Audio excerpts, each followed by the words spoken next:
Adam akan bincangkan soalan population genetik. So, diberi dalam soalan, hemochromatosis is genetic or acquired disorder. Okay, ini penyakit berkaitan dengan hati ni, which iron binding protein accumulate in various tissue and leading to liver damage. Okay, itu adalah situasi. Jadi, kalau dia melibatkan penyakit, dia dah bagi kat sini recessive allele is small h. So, individu yang sakit ataupun affected adalah individu yang homozygous recessive, iaitu H kecil. So, dia bagi situasi in region of Southern Africa, 1 daripada 400 people. Ini adalah lebih kepada ratio, dia bukan N. Okay, was found to have hemochromatosis. Okay, so daripada sini, satu lagi benda yang you kena alert adalah berkenaan dengan bila semua calculation you kena buat 3 decimal places, bukan hanya pada jawapan akhir. Jadi in A, dia bagi tahu gunakan Hardy-Weinberg equilibrium. Okay, calculate frequency of people who are healthy but carrier. So, kalau nak kira frekuensi untuk individu yang healthy but carrier, ini merujuk kepada 2PQ. Okay, sebab dalam Hardy-Weinberg equilibrium, kalau berkaitan dengan individu, kita ada P squared campur 2PQ plus Q squared. Okay, Q squared adalah yang affected. Okay, 2PQ ni normal tapi dia bersifat carrier. Dan P squared ini adalah yang normal yang merupakan homozygous dominant. Ini yang H besar H kecil, this one is H kecil. So this formula digunakan untuk pengiraan frekuensi of genotype. Ataupun kita tulis sebagai genotypic frequency.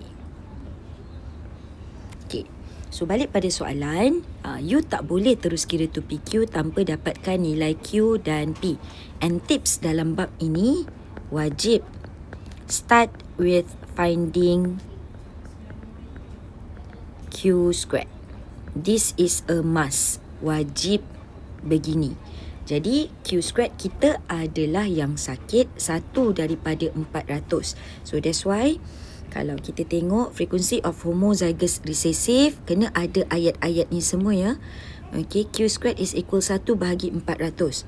Okay, kalau you tengok, bila you bahagikan 1 bahagi 400. Okay, sekejap.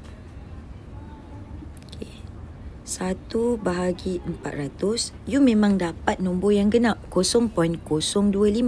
Tapi 0.025 ni adalah 4 decimal place. Sedangkan, soalan ni, dia dah bagi tahu kita nak 3 decimal place. Jadi 0.025, you kena bundakan jadi 3 decimal place, so 0.03. Kat sinilah ramai pelajar salah. Okay, dan bila you buat frekuensi of recessive allele, iaitu kita nak cari allele H kecil, dia bersamaan dengan Hardy-Weinberg equilibrium sebagai Q. So, square root mestilah square root of 0.003. Bukan you square root kan 1/400 atau you square root kan 0.0025 sebab dekat calculator you dapat genap tadi. Tak boleh macam tu.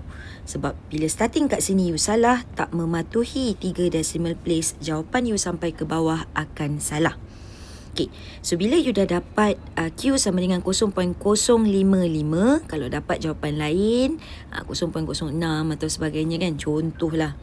Okay, kalau kita buat square root, mana square root saya? Okay, square root answer. So, you akan dapat 0.05. So, walaupun you jawab macam ni, tak akan dapat betul sebab 0.05 adalah 2 decimal place. So, kalau kita square root kan 0.03, you akan dapat 0.055. 1 markah. So, untuk dapat 2PQ tak lengkap lagi. So, kita kena cari nilai P. So, dari rumus yang asal P plus Q equal to 1. Jadi, bila you tulis frequency of dominant allele, jangan buat P sama dengan 1 tolak 0.105. Tulis dulu apakah manipulation of equation in which P sama dengan 1 tolak Q barulah 1 tolak 0.055 dan you akan dapat jawapan 0.945. Dan untuk menjawab soalan, frequency of healthy bud carrier iaitu H besar, H kecil, formula dia mengikut Hardy-Weinberg is 2PQ. Gantikan nilai dan you akan dapat markah yang ketiga adalah 0.104.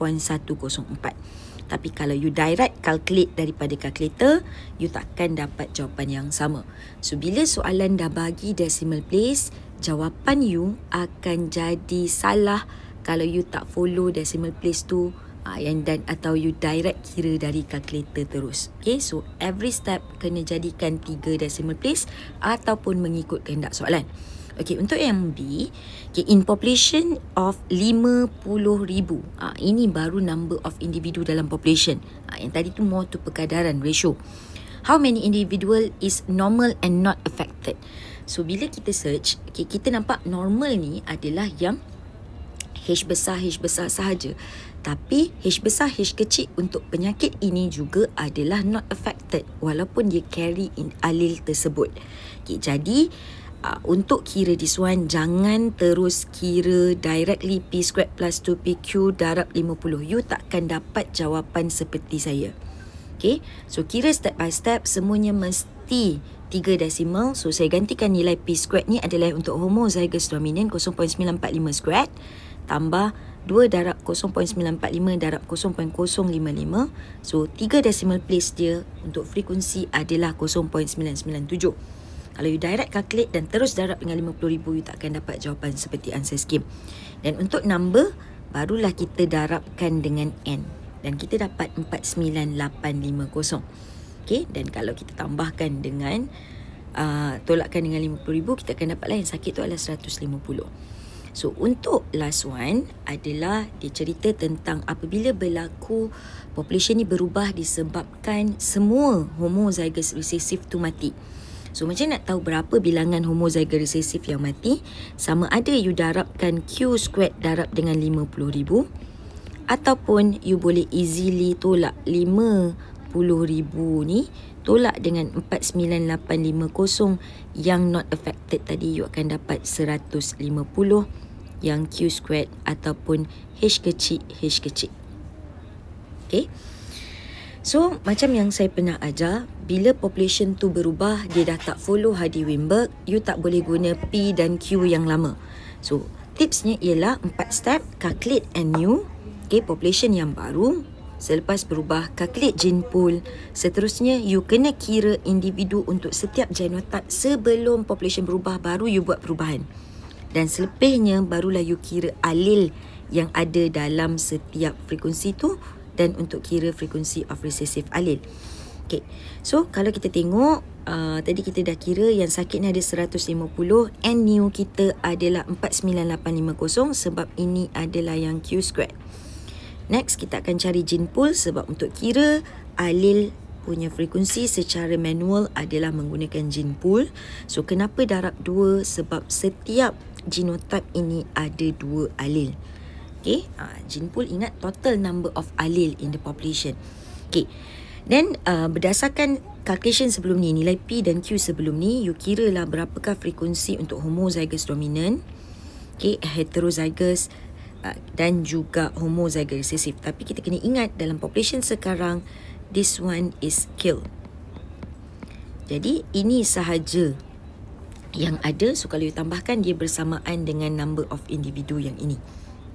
Okay, so dalam population ni sekarang ada 44,650 homozygous dominant dan 5,200 yang heterozygous. So bila soalan minta frekuensi of recessive allele, so maknanya alil recessive yang ada sekarang, yang ni dah tak ada, adalah H kecil ini saja. So that's why untuk kira recessive allele adalah 5,200. Tak perlu darab 2 sebab untuk heterozygous dia ada alil H besar 5,200. Alil H kecil pun hanya ada 5,200. Jadi kita buat 5,200 bahagi dengan gene pool dan you akan dapat jawapan 0.052. So, 2 markah dia akan kira berdasarkan, okay, you buat sama ada dekat sini atau calculation ini yang betul. Okay, 1 markah. dan jawapan akhir 1 lagi markah. So kita akan jumpa dalam part yang seterusnya, part yang keempat untuk membincangkan soalan expression.